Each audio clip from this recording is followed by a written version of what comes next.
Here's the backstory to this painting, which is my first ever self-portrait. I wanted to convey the idea of what it's like living and working from home with two very energetic parrots, particularly when it comes to bath time.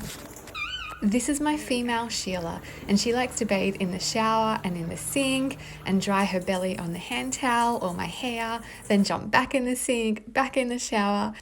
Meanwhile, my male Vonnegut is happy to patiently wait for his turn. So I painted this portrait in my bathroom, but I kept getting interrupted because Sheila kept wanting to know what I was doing in the bathroom without her. What do you want? You can't come in. No, no, come here. You can't come in here, I'm painting.